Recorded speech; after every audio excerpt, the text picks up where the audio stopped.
So how did The Who get their name? According to grunge.com, sometimes simplicity trumps all. You take a look at the vast span of monikers that adorn the plentiful history of rock and roll bands, like Yes, Spoon, Cream, The Byrds, Chicago, The Band.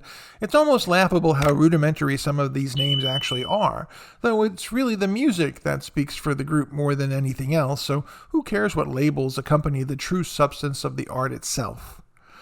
While pondering the matter, however, there's no avoiding mention of The Who. The British rock titans took the sound waves by storm in the midst of the 1960s musical revolution, and all the while sporting a name that almost undermined their own momentous recognizability.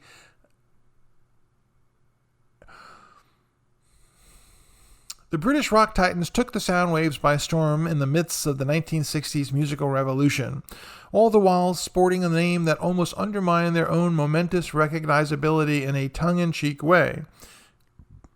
Have you ever stopped to wonder why they decided to refer to themselves in such a peculiarly self-dismissive way? According to the American Songwriter, there's a story behind it all that stretches back to the iconic band's conception back in the 1960s. At first, the troupe of young rockers called themselves the Detours. They were known for high energy, more than a little destructive stage shows that often resulted in material casualties like amplifiers, microphones, instruments, and various other objects adorning the stage. This practice extended into the band's later years as well. Devout Who fans will recall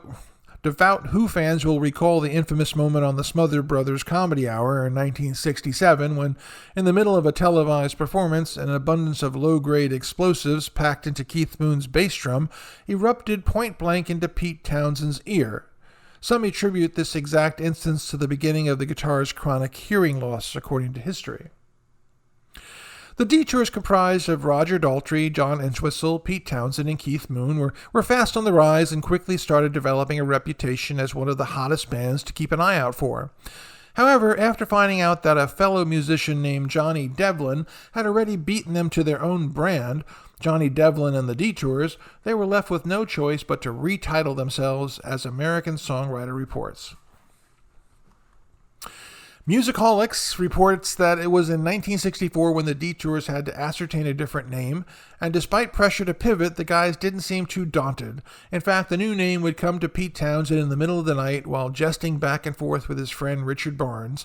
After a long night spent conversing and discussing the matter in a light-hearted manner of brainstorming, the two welcomed the rising sun with a series of contenders for new names floating within their heads. Hair, No One, The Group, and of course, The Who seemed to be on the top tier of their choices. However, after some contemplation and consideration, Townshend and his compatriots resolved to go with the final possibility. It's been nearly 60 years since that juncture in music history. Over the span of 6 whole decades, nobody has ever questioned who The Who is whenever their name is brought up or one of their songs comes on.